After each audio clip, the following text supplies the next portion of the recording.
ERi-TV news broadcast crew and I, Delit Sahaya, are now ready for your daily news briefing at 10:30 local time. But first, let us catch up with the major headlines.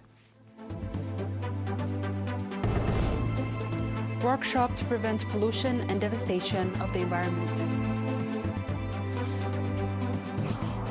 Annual NEUW Executive Board Assessment Meeting.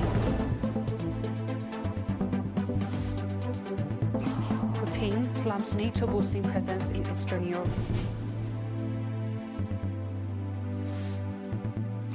And gas pollution could hit Iceland capital after volcano began erupting.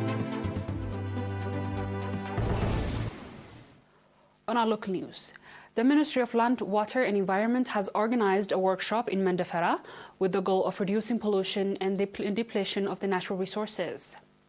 An extensive briefing was given during the workshop covering a number of topics, including the environmental situation in Eritrea generally and in the southern region specifically, the environmental impact of developmental projects, waste management guidelines, guidelines for the establishment and management of reserved lands, land proclamation and legal notice, land management experience in the southern region, land proclamation regulation and guidelines, and current water management in the region, among other things. Additionally, it was claimed that while Eritrea does not have excessive pollution, there are cases when it is being detected, and calls have been made to use land wisely and adhere the regulation in order to prevent pollution and the depletion of natural resources. The governor of the southern region, Mr. Habtaab Tesfatsion, also provided a thorough briefing on the initiatives being undertaken in the area with regard to land, water and the environment in addition to cadastral mapping, stating that the workshop will play a major role in fostering and shared understanding of the matter. Speaking at the event, Mr. Tesfai Gebreselassie, Minister of Land, Water and Environment, stated that everyone in the society has responsibility to preserve the environment and manage the land properly.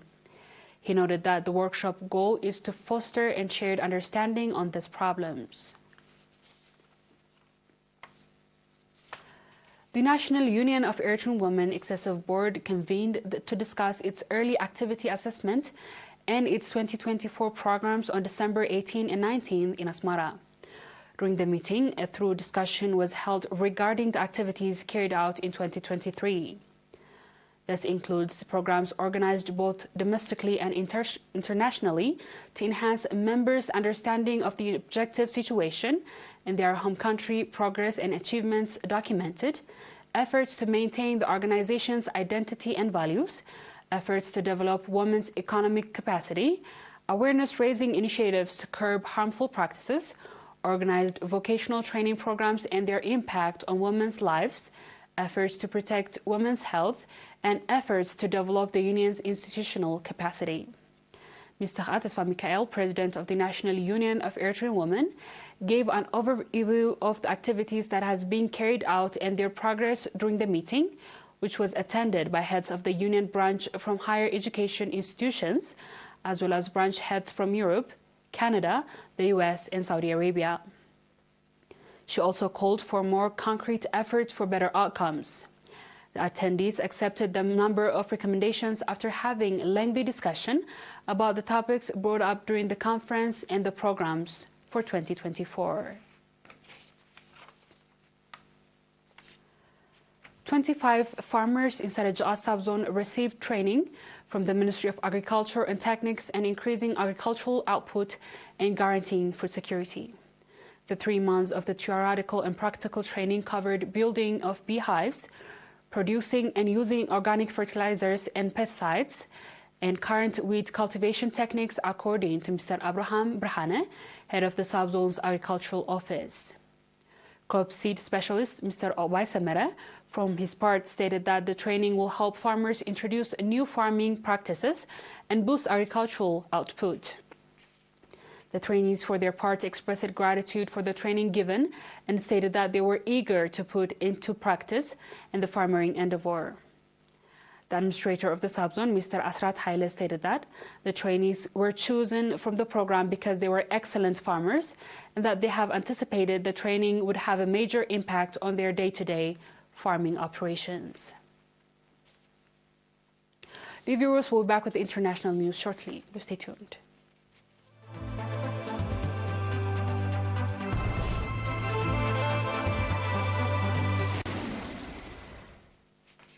Welcome back. The North Atlantic Treaty Organization, NATO, has sharply increased its presence in Eastern Europe. Thus, Russian strategic forces remain in high combat readiness, said Russian President Vladimir Putin on Tuesday. The North Atlantic Alliance is no longer trying to disguise its aggressive nature behind defensive formulations, and the U.S. doctrinal documents clearly demonstrates the country is seeking global superiority, and the president during his speech at an expanded meeting of the Russian Defense Ministry Board. He said that the bloc has sharply increased its military activity and has deployed forces close to Russian borders, as well as has increased its troops' presence in Eastern and Central Europe. Putin stressed the country's nuclear trade should continue to maintain the highest level of combat readiness aimed at changing the nature of the military threats. He said that sharp of the modern weapons and equipments within the country's nuclear trade has now reached 95% and almost 100% in naval component. Putin said that 15 launchers within Yaris and Avangard intercontinental ballistic missiles will enter the combat duty the end of the year, as well as for Tu-160 meters missile carrier. On our last news, gas pollution could hit Iceland's capital after a volcano began erupting late on Monday, the country's meteorological office has said.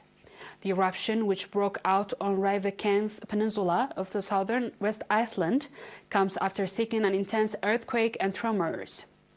About 4,000 people were evacuated last month from Grindavik, a fishing town threatened by the lava flow.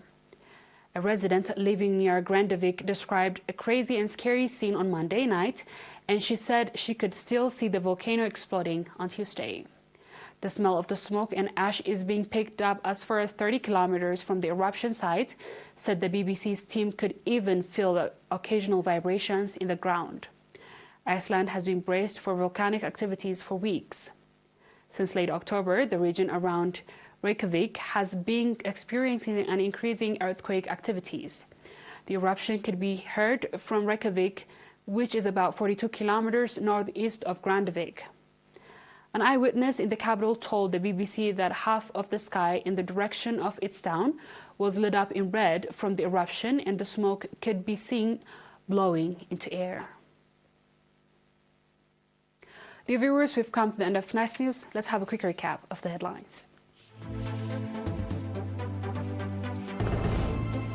Workshop to prevent pollution and devastation of the environment. Annual NEUW Executive Board Assessment Meeting. Putin slams NATO boosting presence in Eastern Europe.